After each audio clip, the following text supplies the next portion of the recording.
Hi, everyone. My name is Haley Jaffe. I'm an intern here at Sports Philanthropy Network. Thank you for joining us today for the athlete abuse panel. I'm now going to hand it over to our moderator, Howard Brown, to begin. Welcome, everyone. I hope everyone's having a tremendous day. What an amazing amount of sessions and speakers. We've got another good one here for you today. So thanks for attending. As we get going, please use the chat and be glad to relay any questions to our panelists.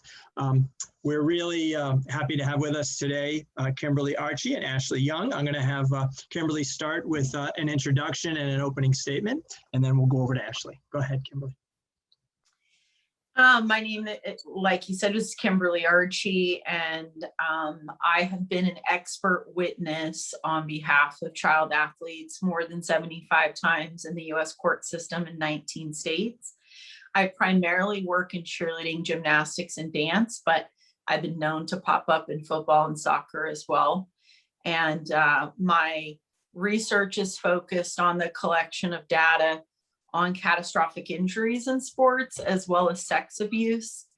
And with the National Cheer Safety Foundation, which is one of my organizations, we held the first athlete abuse summit in sports history in 2011. Dr. Cantu was our keynote speaker. Most people have heard of him, as well as a number of others. And so it's been a long time coming that athlete abuse pops up in conferences more often now and is a real focus. And I'm very happy that we're educating more and more people on it and seeing less of it because of that. So thank you so much for having me today.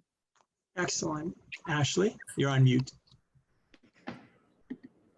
So I'll keep myself muted when I'm not talking. Thank you, Howard, and thank you, Kimberly. I'm happy to be here today. My name is Ashley Young. I currently play women's tackle football, full tackle football. If you haven't checked this out, I play for the Utah Falcons, and I'm on my 5th season right now. Before that, I was in the U.S. military, Air Force. I was a geospatial intelligence analyst. 6 years I served and did 2 deployments. And then I'm also currently attending the University of Washington, majoring in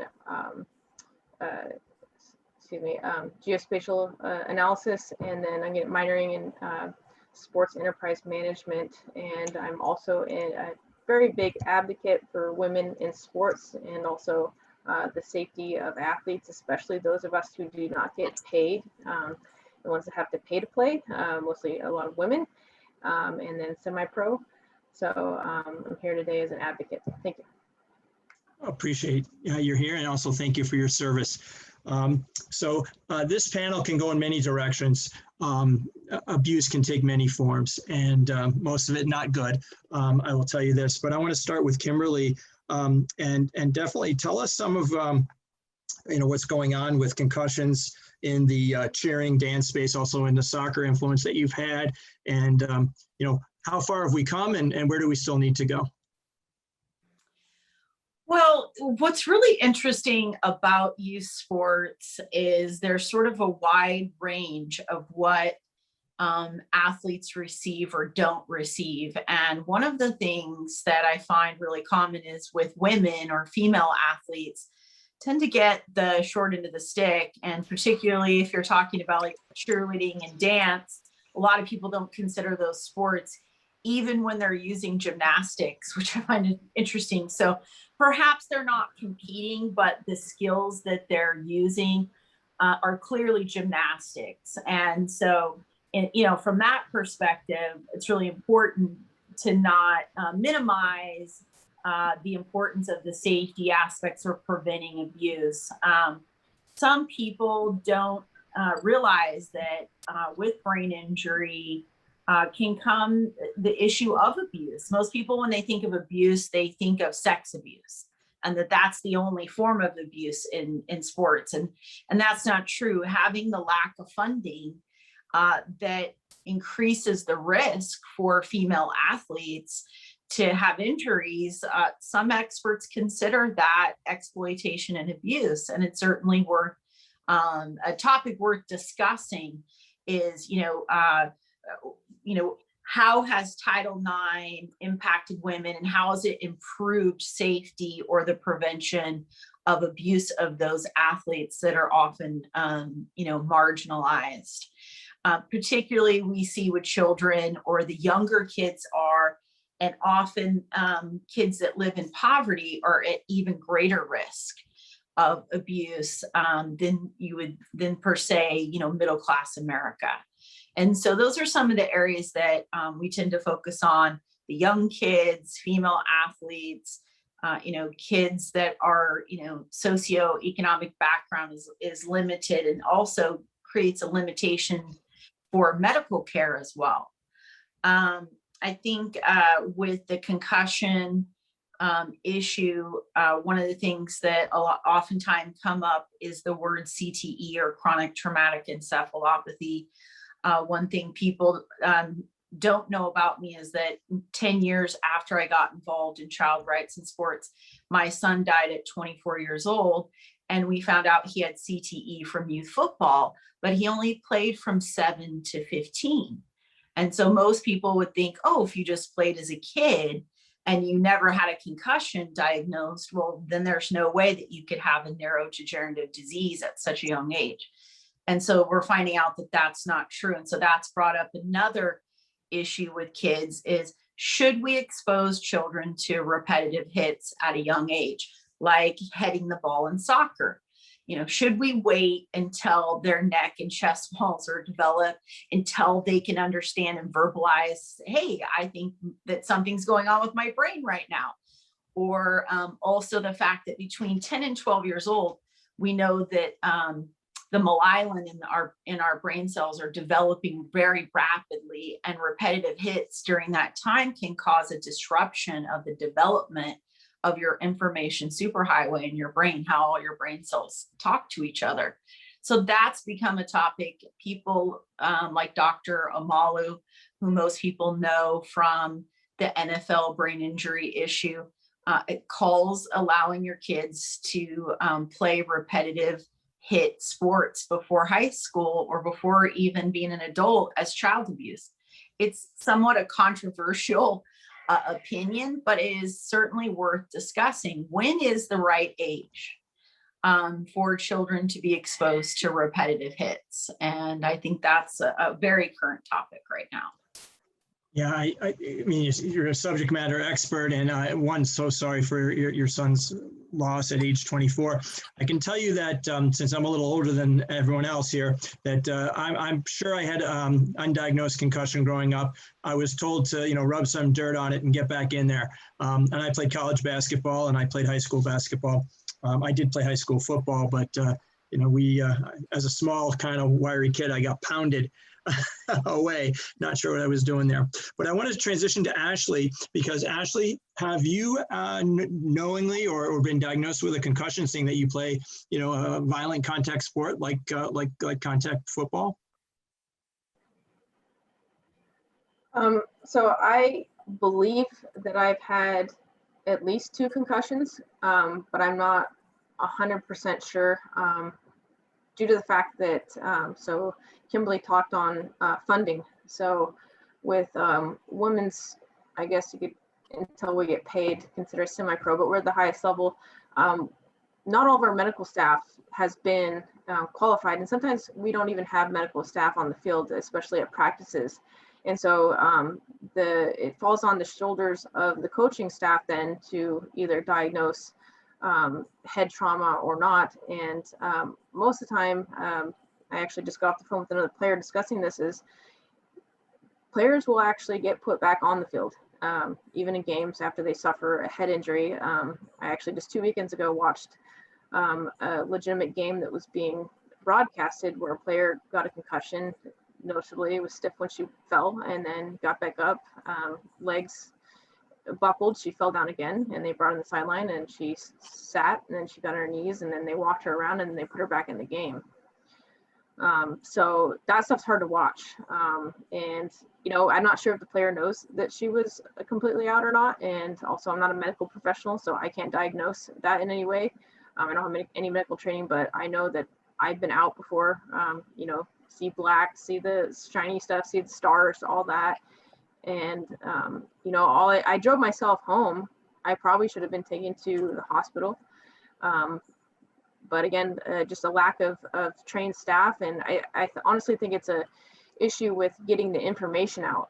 And sometimes it comes down to, for sports that are not paid like us, if you rule your player out for the next game, especially a star player, and your coaches want to win, that's a problem. You know what I mean? I don't know where else to go from there. Yeah, will you walk us back for a second before I go back to Kimberly? How did you get involved in women's semi-pro tackle football? Very interested to that. I have to tell you, wasn't aware of the league, and I'd like you to share that to our watching audience here and take us through a little bit of your story of how you got into this. Sure, I appreciate that. I'll give you the super short version. I do have about an hour-long interview with Caleb Bradham on Legend After the Locker Room, which you can go ahead and YouTube that.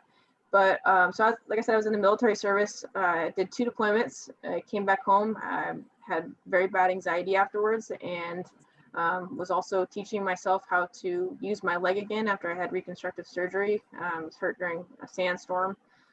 Put it short, broke my foot very badly, tore my tendons. And I was actually at a coffee shop in Tacoma and saw a flyer for women's tackle football, which I had to read a few times because I thought it was that lingerie league, beer league football. And I was like, I'm never putting on a swimsuit. And so I read it, and I went out, I played college basketball. I was like, and I dreamed, I watched the Seahawks and stuff like that with my dad of playing tackle football. And I went to tryouts. I didn't know how to stand. I didn't know how to put on shoulder pads or helmet. Never done it before. And I was 30 years old at the time. And so I tried out for the team. It was a lower division team, and I made it. They needed numbers. That was it, basically. And I started learning how to play from there. Went to Worlds in New Orleans for 7 days. Got to learn with some of the best in the world. Then I was a water girl for I'm sure you don't know, we have a national team for women's football that's undefeated internationally. Team USA women's, you can look at USA football. I was up there in Canada with them, and then I pursued getting on a higher division team, the Seattle Majestics. And then after that, I went to the Utah Falcons. So, I mean, a lot of us will play later and learn how to play late, and it's real football with, real NFL and NCAA rules. It's amazing. Can I ask that when you returned from duty and service, did you PTSD? Was that ever a diagnosis, or because you said you kind of came back and you were trying to get things back in order? It was a diagnosis. I still deal with that, and that's one of the biggest reasons why I volunteer is because I can't work. So I'm retired. I was retired at age 29.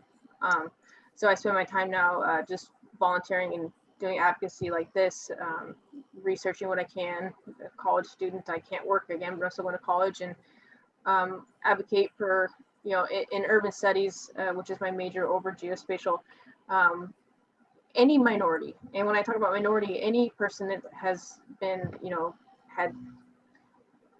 been discriminated against for any type of reason, whether it be physical, social, mental, any aspect of their life, economical, education. So I fight for the rights of all people. Thank you for sharing that. I think we really appreciate it, and just your sheer mental toughness and getting back on the field, and it is truly inspiring. I want to switch over to Kimberly. Kimberly, from rubbing a dirt on it that I had to go through, I was a soccer team manager of travel soccer for my daughter, 5'4" goalie, and we had to sign concussion documents, and we also had to the coaches, because I was a manager, had to actually go through at least some online training. Is that enough? Are we making forward progress, or are we still in the dark ages? Well, first I just wanted to say to Ashley real quick, thank you for your service. My brother's a retired Navy commander, so I'm just very partial to military. So I wanted to say that before I answer the question. Thank you so much. Are we doing enough? Well, when it comes to kids, I would probably always say no, because we could always do more to protect children. But I do think, I got involved in 2003 Well, my daughter got injured in cheerleading on her high school team. And so from 2003 to now, I would say we've come a long, long, long way. I mean, just I don't even think I imagined where we are now in 2003, because we've sort of been stuck, or even going backwards in some ways for a number of years or decades. So I would say we've come a long way, and there's a ton of improvement. And just the idea that we're talking about this and having online training and starting to educate everybody from kids to coaches to parents to administrators. We're starting to see, laws with some meat on their bones, that can kind of make a difference and not just look on the surface, like they're good. We're seeing, big efforts from both sides, from the advocacy, from like parents and athletes. And even the industry is realizing that it's good for business. Safety is good for business, and preventing injuries is good for sports, not the other way around. And so I do think that we're like at the top of the hill, so to speak. We have a long ways to go too. So that's the other side of it. For me, I think one of the things that I'm the most concerned about in this space right now is the mental health component that's starting to be talked about on a regular basis.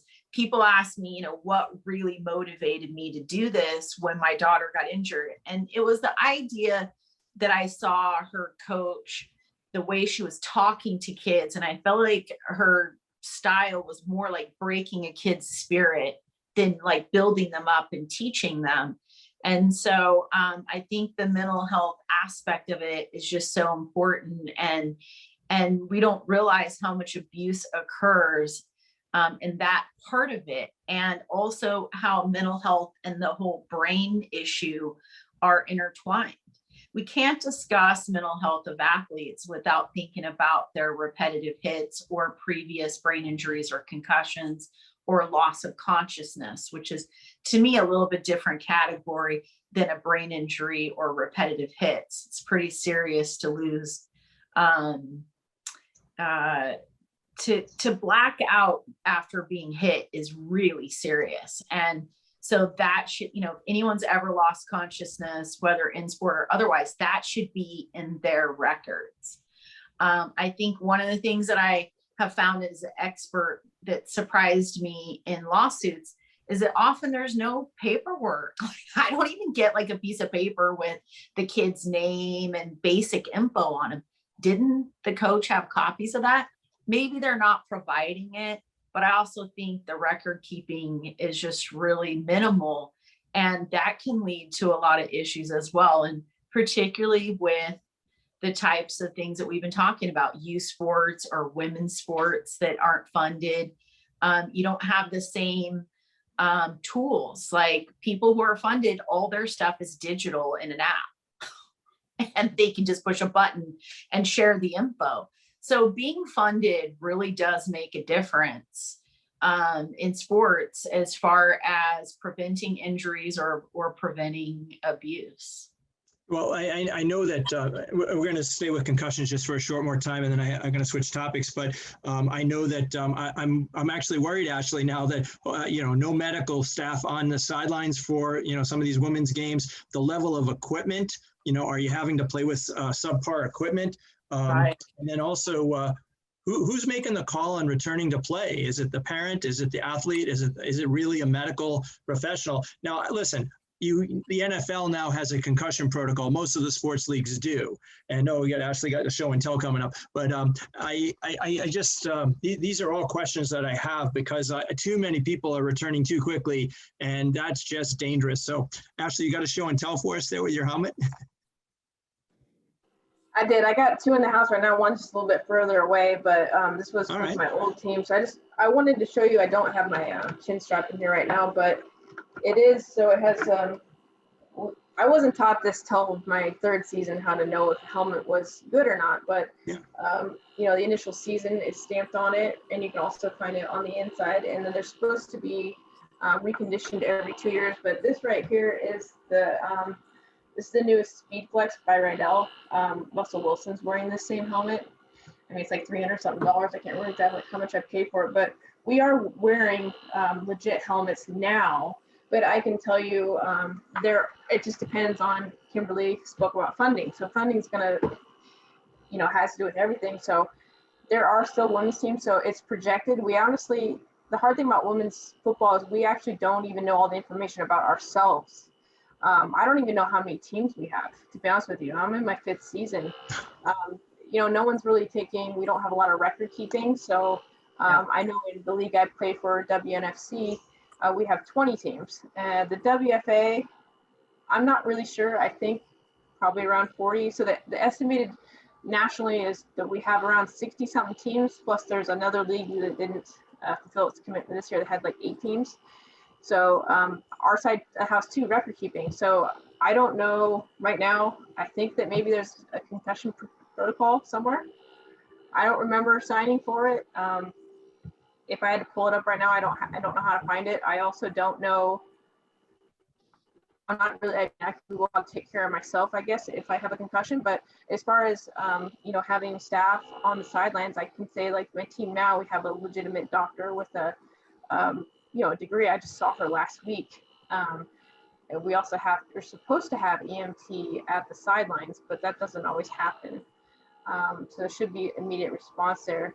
But again, I can't speak bad on the league I play for or other leagues, but I will say that in the past, I have seen games where there has not been sufficient staff there and there has not been sufficient treatment. And a lot of the responsibility actually falls on the player herself after the game to take care of herself physically if she's injured. We're still working full time. A lot of us have children, married, household to take care of, and we play sports, travel nationally. And so it's like being an NFL player, but not getting any of the money or the fans or the funding. So, yeah. Kim, did you have anything to add before I switch topics?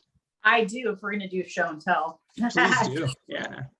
This is called the Guardian Cap, and a lot of the NFL teams are using them now. This clips on top of the helmet, and they wear them in practice, not in games yet, which I wish they would. I think it's mostly because of what it looks like, not because of what it does. And what's interesting about the Guardian Cap isn't just people think, oh, it's going to prevent concussions. Well, I wouldn't say that. However, it does lessen the impact of the hits that are taken. It also lowers the temperature. It helps the helmet not trap heat. And I've never played tackle football, so Ashley can tell you how hot wearing a helmet can be. And so that's, to me, another important thing, because I call helmets the shake and bake effect. One of the things people don't know is the vibration when 2 helmets hit each other is a very similar vibration as a bomb blast in a war zone. And so we know that's not good. And so if you're getting those repetitively, that can be problematic long-term. And that's one of the things that a Guardian Cap can curtail is that vibration when the 2 helmets collide. So it helps mitigate vibration. It mitigates the linear force and rotational force, which we know plays a role in concussion and brain injury. And then the heat aspect of it. And so a lot of youth leagues are using these now, as well as high school. And again, like I said, the NFL teams are wearing them. A lot of the college teams have them now as well. I know Clemson was one of the first schools to use it and sort of helped kind of bring it into the spotlight as more normal equipment. I'd like to see more kids and women have access to the Guardian Cap. And I find it, again, very troubling that the people who need it the most are the least likely probably getting it. And so to me, I think this again sort of goes back to society. We need to look at, is lack of funding a form of abuse? It's at least exploitation, in my opinion. I would agree. A panel on abuse wouldn't be complete. I have to tell you, living in the suburbs of Detroit, Michigan, and we've had 2 massive cases one at University of Michigan, one at Michigan State, one with the gymnast and Larry Nassiter, which has been well documented and publicized. But very much more recently, a doctor at the University of Michigan, it's just come to front and center, whether the coach knew or didn't know, this doctor was taking advantage of players being sent to him for physicals, and it's still going to come out, hopefully more and more, but it's just, I don't know how to say it, but I'm sick to my stomach about this. The gymnastics, to have that go on for so long, unspoken about, kept under the rug, hidden in the closet, it's just sickening to me. I think that, we have to trust our coaches, we have to trust our doctors and the people in charge. And I am, and I'll start with you, Ashley, as a football player, if you have any comments or opinions on this. So I know what you're driving at, and the hard part about this is, so I'm actually, I'm actively on contract with a team, and we're going into the playoffs next month. Sign paperwork, NDAs and stuff like that. Okay. So so this kind of ties into abuse, because there's also emotional, and then there's also I don't know, Kimberly, have you ever heard the mentality of what happens in the house stays in the house? Yes. Of course, I've had to. Right. It makes it hard because I think athletes are afraid to speak out of fear of retribution. Yeah. And that is on many levels. So it's not just physical, it's not just emotional. It's I wrote down different ways that people, we can go on and on about different forms of abuse: shouting, belittling, threatening, humiliating, ignoring, rejecting, isolating, sexual abuse, physical abuse. And as far as sexual abuse, I cannot go on record of naming any time, date, or specific organization, but it has happened in women's football on multiple occasions, and the players don't have a leg to stand on. We don't have any strong enough advocates to speak on our behalf. We have actually chased off international players that won't come back to the United States again. We have, one league put together statements with video and sent it to the league, and the league rejected the players' complaints and kept the head coach on staff, and most of the players left. So I know exactly what you're driving at, and like I said, I won't get specific, but yes, it's happened. It does happen in women's football, and we need help over here. And I'm saying that as an active player, with nobody to turn to, really. And it's a problem with backlash. Like, you either get cut, you'll get blacklisted from the league, you won't be able to play again, you'll get a smear campaign against you from league administration, coaches, owners, other players, staff, stuff made up about you. You pay to play, and you'll get ran off, and people will never hear of your name again if you speak up. That's the problem. I'm just sad. Kimberly? Yeah, I mean, I'm gonna sort of parlay off of that, because I do think that for me in the research, and I've had an 800 number since 2008, and we get people reporting abuse to us directly. And in most of the time, 99 times out of 100, their biggest fear is someone knowing that they've come forward, because they're so afraid of retaliation for a number of reasons. And sometimes also because they don't want to be the poster child for this particular issue, because it's so, would put so much pressure on that person, and other negative aspects to it. So I do think, and one of the things I talk about a lot, and people don't seem to be able to wrap their head around, is being able to verbalize these things and being able to talk about it. The first step really is to allow it to be okay to talk about it. It's, even though we've had the Nassar issue and USA Swimming and Taekwondo, and we've had the Sandusky thing, we've had a number of issues with sex abuse. And even we've seen a lot in football with heat illness at the high school level, kids dying on the playing field. It's still not okay to say like, hey, Johnny looks like he's going to pass out and die from running. We maybe don't want to do that. And kids are afraid to say that, or to come to an adult and say, so-and-so is sexually molesting my teammates. Those types of things we're not at a place yet in society where you're free to come forward. It's still with a great price. And until we get to that place, I think on the sex abuse or the abuse issue, we're going to be behind the 8 ball. Yeah, it's something we still need to bring to the forefront, and not easy. And there is a price to pay, but it's not right. And in many cases, it's against the law. So yeah. I'm with you on that 100%. Now, recently, on the women's tennis tour, and this is just people coming out of COVID. Everyone's, emotional well-being is not in check right now. We're coming off of a pandemic where we actually had rights restricted, and, people are dealing something that they never dealt with. I have to just share that I'm a cancer survivor, patient activist, and, your PTSD and coming back from the military, Ashley, emotional well-being is not in check right now. And we need to figure out how to be able to better handle that and allow people to heal properly and be able to, move forward because, I can't even imagine the demands, Ashley, on you as a semi-pro tackle football player.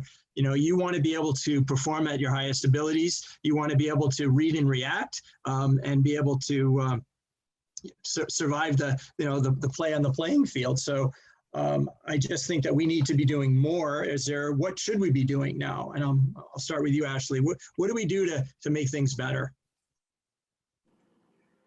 To make things better for which subject, Howard? Well, it can be for abuse. It can be for mental health and well-being. It can be for we need to make some changes here. So what are possible changes that that we can think about moving forward? I'll speak to women's football. Okay. What we need is for example, I know this is being recorded, and my moderator today didn't know that we exist. So I get to teach him today about women's tackle football. We've been around for over 20 years. You go back, and I started at the University of Washington women's tackle football research program. And so I'm putting together the history of women's football. There's also a few statistic people out there. There's also a few historians.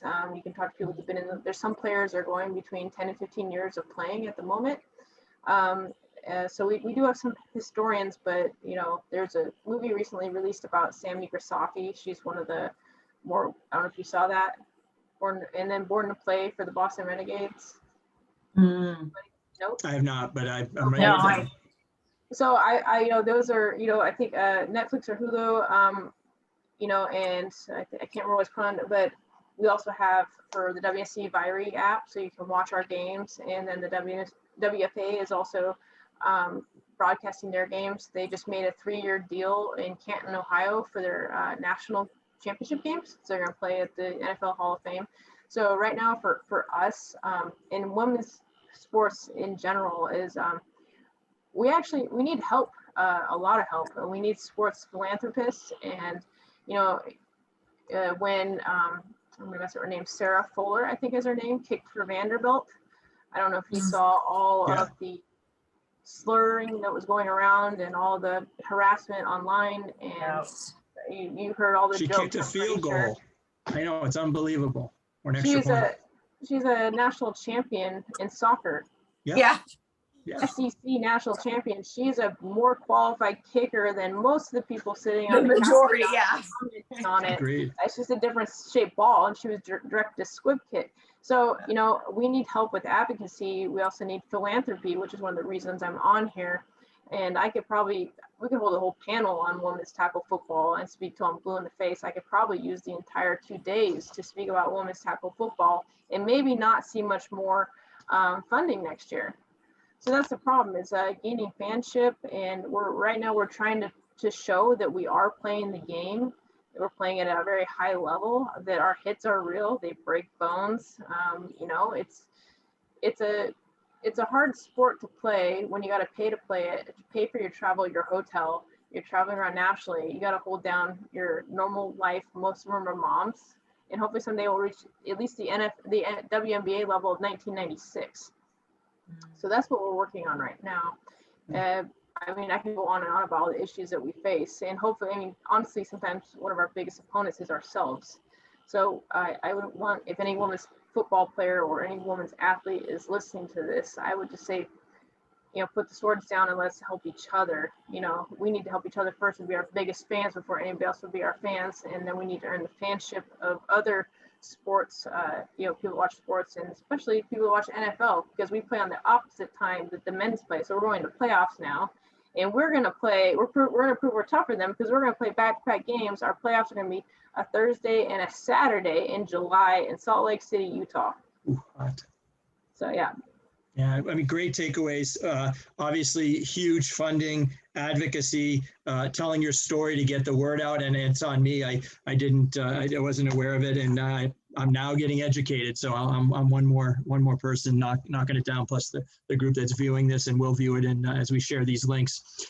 Kimberly, same for you. Well, first I want to say I have been to a women's tackle football game. I went and watched Dr. Jen Welter play. Probably I think it was 2012 in Dallas, Texas, and talk about an experience. I was like, wow. I was so impressed. I left there in utter awe and just shocked. And just in case you know, I have a friend named Brittany Dela. I'm gonna mess up her last name, Cretaz. So I don't botch it up. She has a book coming out called Hail Mary, that's on the history of women's football, by the way. So check her out. She has a co-author, I believe, and she's just done a ton of great work in that area. And find her on Twitter. You're gonna, you'll find a kindred spirit in the promoting of, women's sports and getting more funding for women and getting more attention on women's sports. A lot of people think women's sports aren't popular because people don't like women's sports. That's utter nonsense. It's because we don't get funding. Like any business, we'll talk capitalism here. If you don't invest money, you don't get a return. It's like people they want to see the return before they'll invest, but you can't put the that's not the they didn't get that in men's sports. Men's sports didn't pay off on year one, right? But they did it anyway because there are men that were doing the investing. And so, there's also a guy by the name of David Berry, Berri, and he's an economics professor in one of the Southern Utah University. And his focus is on women's sports and how economics, or the lack of economics, plays a role in why it hasn't developed at the same level as men, including fans. Now, here's an example. Acrobatics and tumbling is the adult version of competitive cheerleading. So it's gymnastics. They're just competing head to head in acrobatics and tumbling.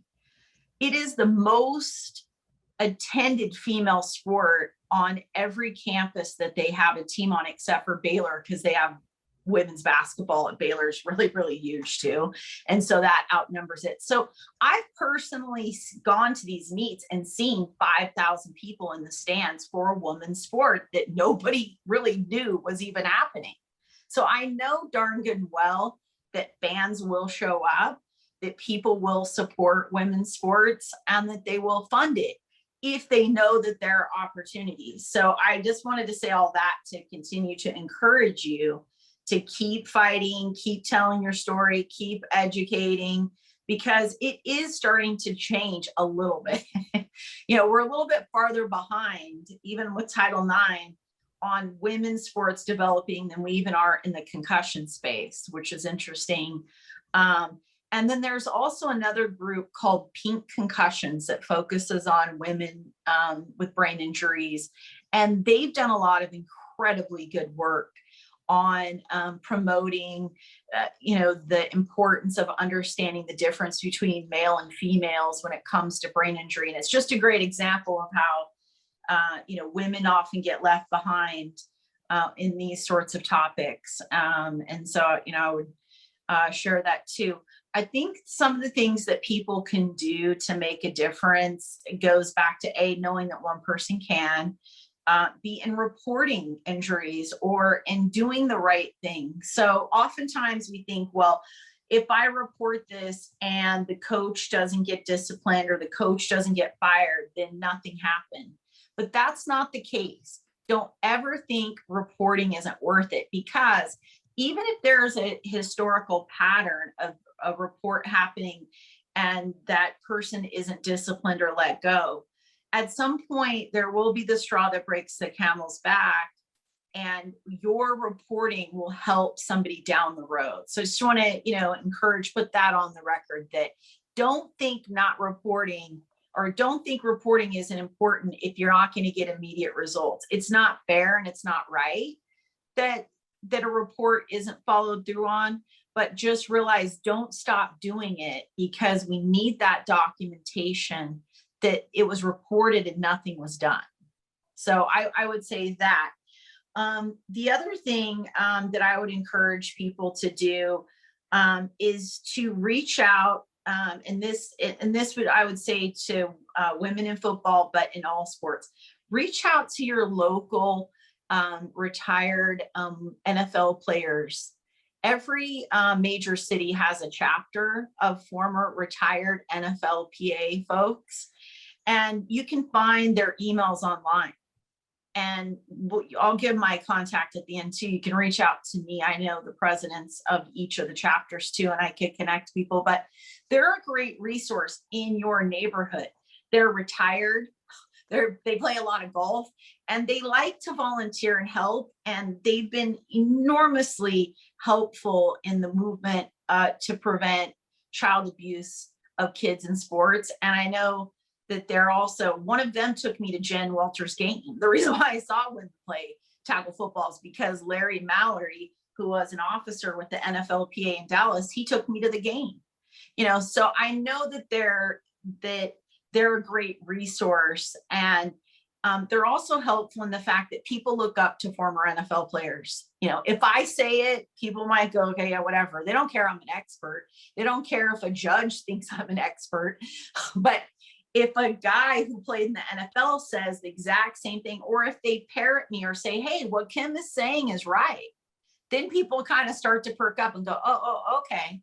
So I would really encourage, to find that person in your community that can open doors for you.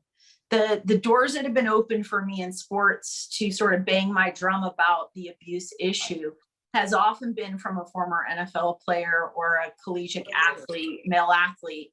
And so, I would say lean on those types of folks to help us, because they want to see, they know, and not until everybody's treated well, that sports are going to be their best. And they're really willing to help. The other thing I would say is, there are a handful of organizations that are really working on athletes' rights. One of them is the College Players Association, you've seen a lot of this stuff with the name, image, and likeness issues, like the recent ruling with the Supreme Court is partly from the great work done by that organization. So I would encourage people to reach out to these national orgs that are making, some headway on these issues, and see if you can partner with them or get their help in getting some media exposure too, because the more you get your story in the media, the more people hear about it, the more likely that you're not going to have practices without medical staff. You'd be surprised, you get a local story and some doctor will call up and say, hey, I'll come to your practices. I'm retired. So that sort of thing. So I would encourage like networking with people on the internet, as well as, you know, reaching out to your local media and pitching stories to them to get the word out. Those are so helpful, Kimberly. Thank you. I actually, I'm taking notes here and going to go get smarter myself. I have a very dear friend, Tom Ferry, who's the executive director at the Aspen Institute for Sport and Society. And I want to see what his take is. You know, he reports for Outside the Lines, and, you know, he's connected in this. And our friend Roy Kessel, who's, you know, came up with this idea of sports philanthropy, sports for good. We need to all start to help, you know, rise the ship each other. We're coming almost to the close here, and I don't see any. I do see one question. Someone wants to be in touch with you, Kimberly, Brandon Fain, about getting connected with those NFL players in the local cities. So we'll make sure that happens, and I'll reach out. You can reach out on LinkedIn as well.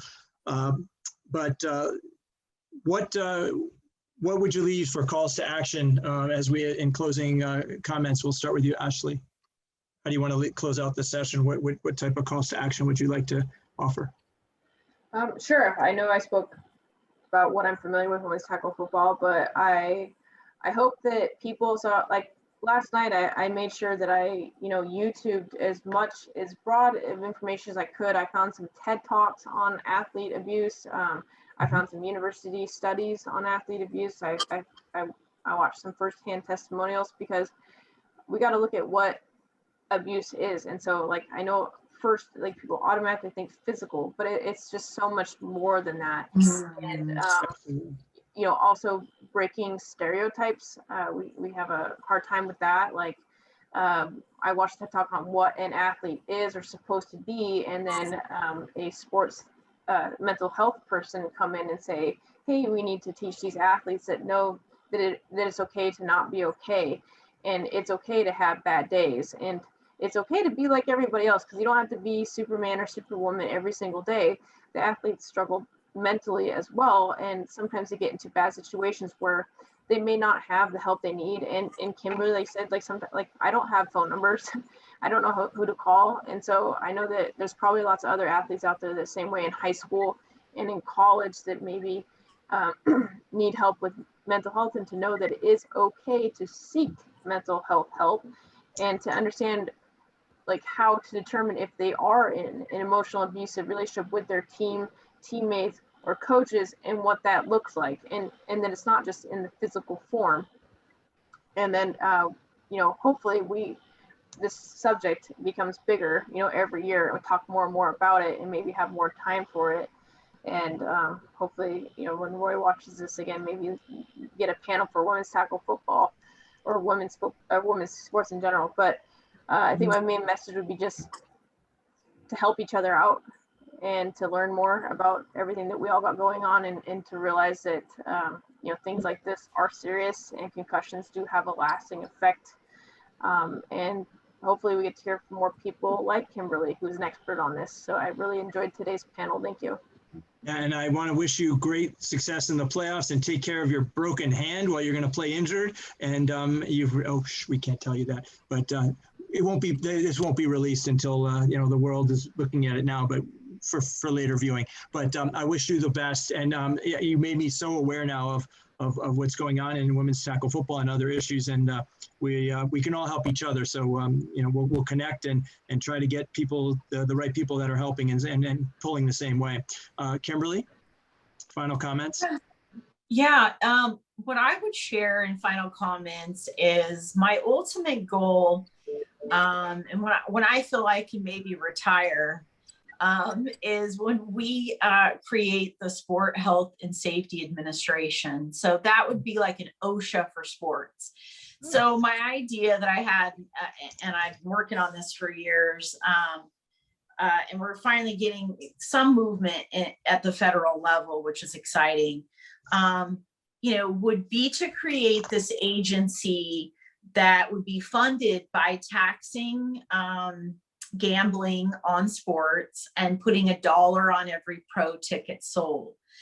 There's already money on every ticket for parking and other weird things, like for building parking structures and stuff like that. So fans are used to that. And I'm not sure anyone would mind taxing gambling on sports anyway. I don't think that would be too controversial. But it would be similar to OSHA in the sense that it would be under the Consumer Product Safety Commission. It would be a federal agency, and sports would have one seat at the table instead of the other way around. You know, there are all the seats, and then they let one athlete kind of sort of be a name only or something. We want to flip that and have experts in preventing the maltreatment of athletes, advocates, attorneys, you know, folks, medical folks, rather than sports, run this organization. And that's how I see in the long run preventing the abuse and the exploitation of athletes, particularly women and children who seem to get left behind on this. And so for me, I would say, you know, that's the future and changes. And with that agency, then you would have a place to report these issues instead of feeling like, well, who do I call? You know, I'm going to call some 800 number that's ran by sports and nobody's going to do anything, or they're going to push it under the rug and that sort of thing. And we've seen that with the creation of safe sport at the national level, and that's still underneath the International Olympic Committee. So we see a lot of the same silliness that we saw previous to that. So even with the new org and some funding, we're kind of getting the same old, same old. And so for me, I think that's the future, is taking sports out of the safety business and bringing in real safety people and maltreatment prevention experts, and doing it from that way. You can't really ask people who created the problem to solve it. That just usually doesn't work, or we've seen that hasn't worked in the past. And we've seen that industries don't self-regulate very well either. And so I would encourage people to think about that aspect of change. And anyone's welcome to reach out to me. You can find me on Twitter, Kimberly Archie, KimberlyArchie.